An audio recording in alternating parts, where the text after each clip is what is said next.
Well, it's good to be back. Had a great week in Guatemala with our mission team. A lot of great things happened, and we're going to get to share more of that with you in the coming weeks. But I hope and pray that you were encouraged by Pastor Kanipa's message last week about grief and the story of Jesus raising Lazarus from the dead. Today, we're continuing our journey to the cross and the empty tomb by looking at stories from the Gospels in which Jesus meets the needs of real people, and then how does he continue to meet our needs today? Today we're focusing on this idea of rejection, and that makes me wonder, have you ever been rejected? I think that the answer is probably yes. At some point in your life, you've experienced rejection. And for some of us, that started really young when we weren't invited to the birthday party or picked for the playground team. Or maybe we didn't make the A team or the varsity team in sports growing up. Or maybe we had to enjoy lunch by ourselves because the people that we thought would want to sit with us didn't extend the invitation. Maybe it's after pouring yourself into a job for years, your boss sits you down and tells you, hey, today is your last day here. Or maybe it's a relationship that you thought would go on forever until the other person said, I don't love you anymore. Or maybe it's the text message threads that get moved to other chats and you get left behind. Or the invitation to lunch or to church or to come to some event with you and the people politely decline. Rejection comes in all shapes and sizes. It's got 1,000 different faces, and yet the pain is the same. It's this feeling that we get that says, I'm not wanted, I don't belong, I'm not enough. And for us, this is nothing new, because we know, too, that in the Bible there's this man with leprosy, and he experiences this pain of rejection. And we know that rejection hurts. In fact, research suggests that the same part of your brain that processes rejection is the same part of your brain that processes physical pain. It's why those hurtful words, the declined invitation, the rejection does more than sting, it wounds. But we don't need a study to know that because we've felt it, we've experienced it. And today in our story from the Gospel of Mark, there's this man who has been consumed with leprosy. Now, leprosy in the Bible times was just a term for general skin disease, and it doesn't matter if it's actually Hansen's disease of leprosy or some other sort of skin disease, it cost the same. They were treated as social and religious outcasts. They were exiled from community because they didn't want those people to contaminate everyone else. And so that meant that they couldn't work, they couldn't worship. Their human interaction was so limited that people oftentimes wouldn't even greet them as they walked past them. And so this man that we see in the story, and we're about to watch this clip, he knows the pain. Who knows how long it's been, months, maybe years, since someone touched him or showed him any form of love. And as we watch this clip, I want you to notice, how does Jesus respond versus how do his disciples respond? And so Alex is going to hit the lights, and then the sound is on. Not to spoil this beautiful day or anything, huh? Come on.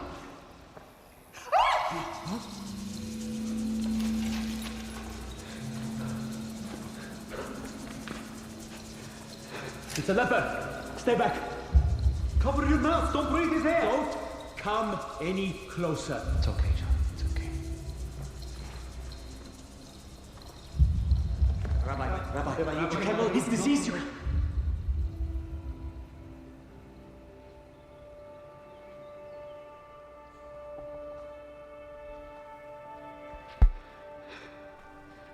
Please.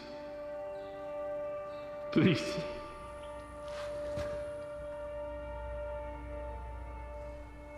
Please don't turn away from me. I won't. Lord, if you are willing, you can make me clean. Only if you want to, I submit to you. My sister, she was a servant at the wedding. She told me what you can do.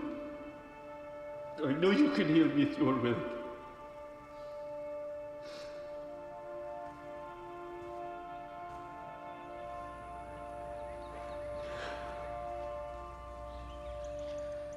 I am willing.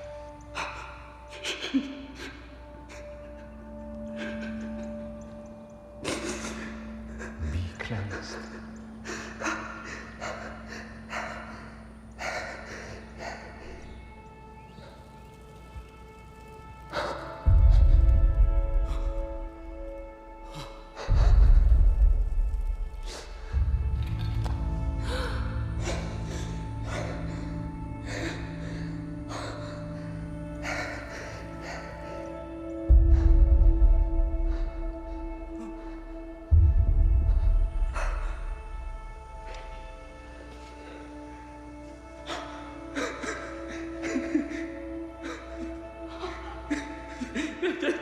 Thank you.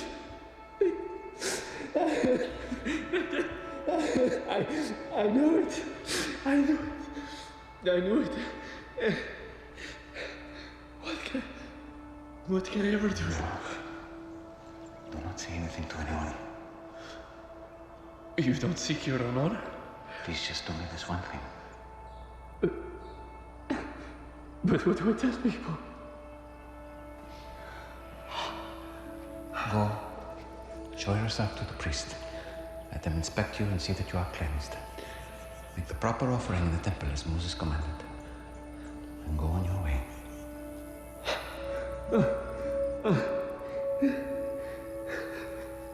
Who has an extra tunic? Just one of you, just one of you. That's enough.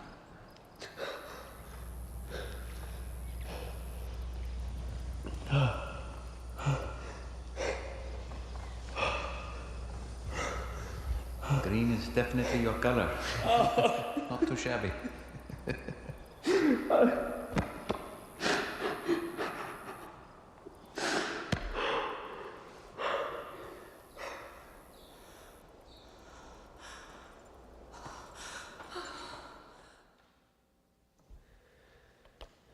So you just saw what every person who's experienced rejection longs for. Someone who is willing to reach out. Someone who's willing to touch and go in what seems to be untouchable. And you notice the difference between how Jesus responded versus how his disciples responded. One of his disciples was ready to cut somebody, and the other lady was ready to run away. And yet, what does Jesus do? Jesus moves to this man with leprosy, this man who has sought out Jesus because Jesus' notoriety and popularity and the word is spreading about what he can do. Because at this point in the Gospel of Mark, it's towards the beginning of his ministry, and things are going up and to the right. Things are going well. And so this man comes to Jesus, and he throws himself at Jesus' feet, and on his knees he begs him, if you are willing, you can make me clean. And so you picture this man throwing himself at the feet of Jesus, not to bargain or make some sort of deal with Jesus, but rather a posture of a desperate plea. A man who has nothing to give, nothing to offer, nothing to leverage, and who hopes that Jesus in his kindness will meet his request. It's a posture that says, in humility and a sense of urgency, I'm coming before you because I know that you have the power. And he hopes that Jesus will meet him with kindness, and that's exactly what we see, because Jesus is moved with compassion, and he reaches out his hand and he touches him and says, I am willing, be made clean.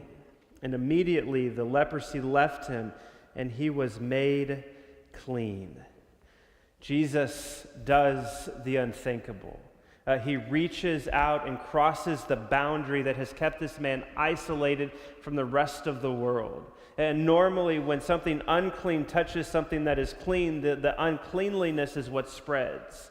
But in this moment, instead of the uncleanness spreading up Jesus' arm, Jesus' holiness spreads into this man's body and soul. He restores his health, but more importantly, he restores his place in the community.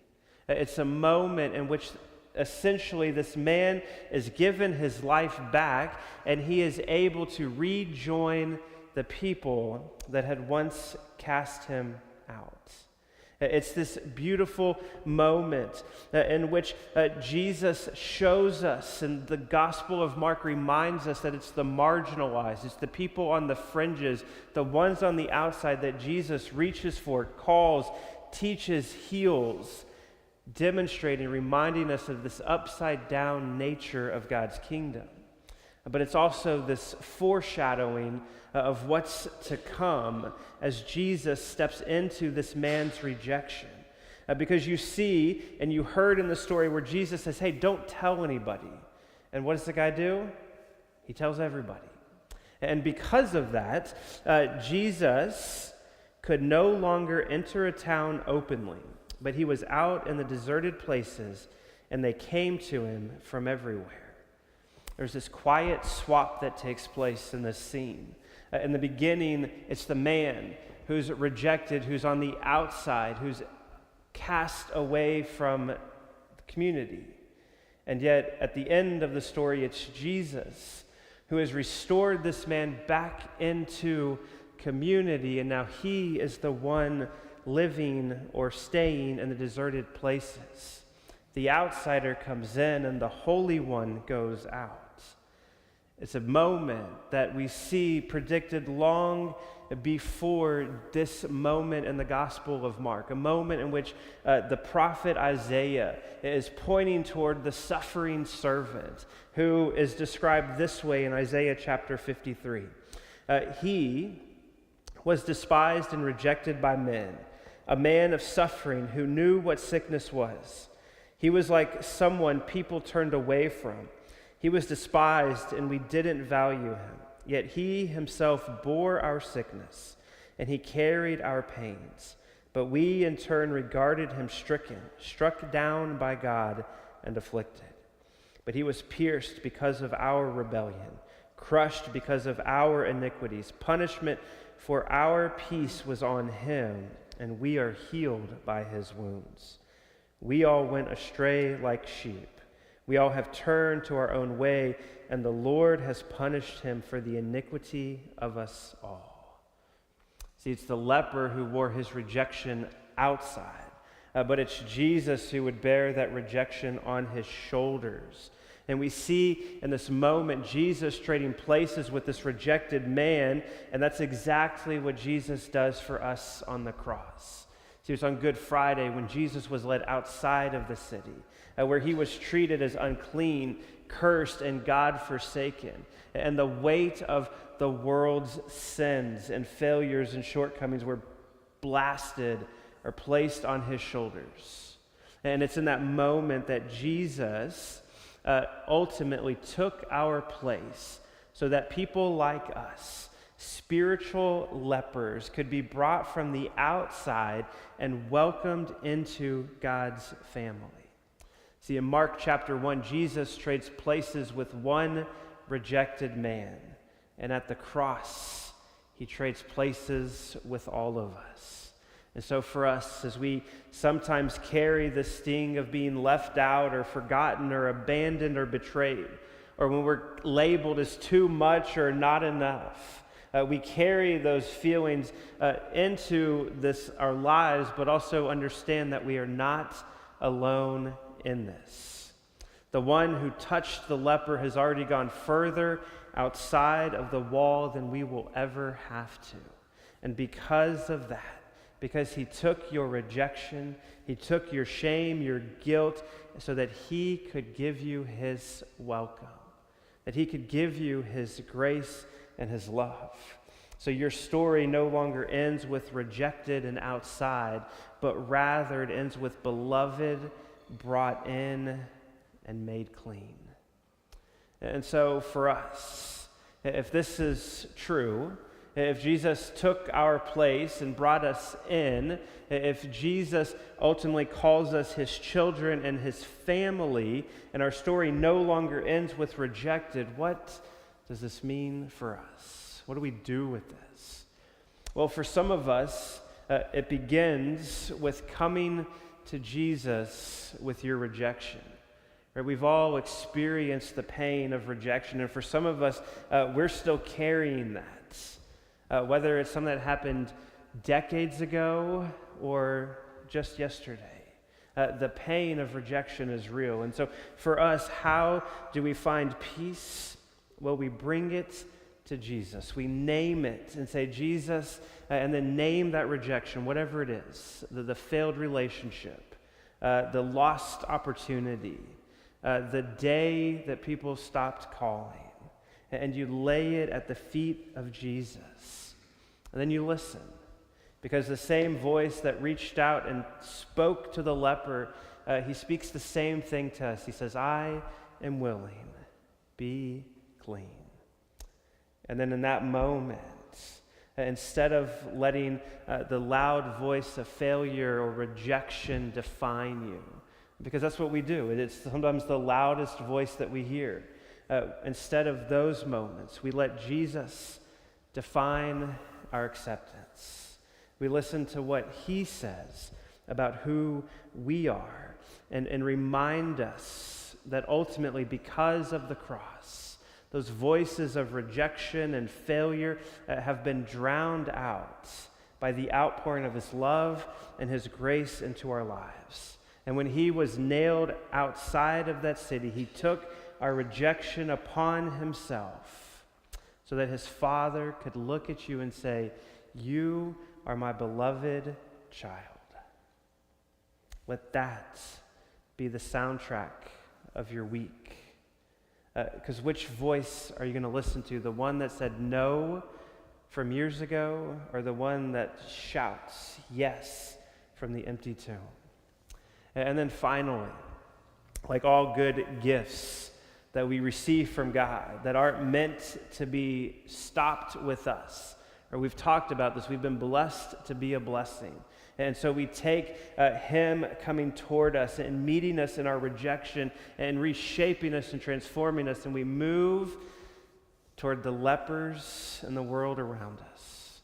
Not necessarily the ones with physical sores on their skin, but the awkward person that is hard to talk to, or the grumpy neighbor that's always yelling at the kids as they pass by, or the person who just looks overlooked or overshadowed, the one who you can see is trying really hard but can't get ahead, the people who are hurting from the pain of rejection, or who just need to be reminded that they're not alone. And so for us, it's just about spending time, listening, praying, encouraging, just being present. Because it's in that, it's in moving toward the ones who are rejected that we get to take part in Christ moving toward them through us. So the question that I want to leave you with today is this, is will you let Jesus's "I am willing" be the final word over your life this week?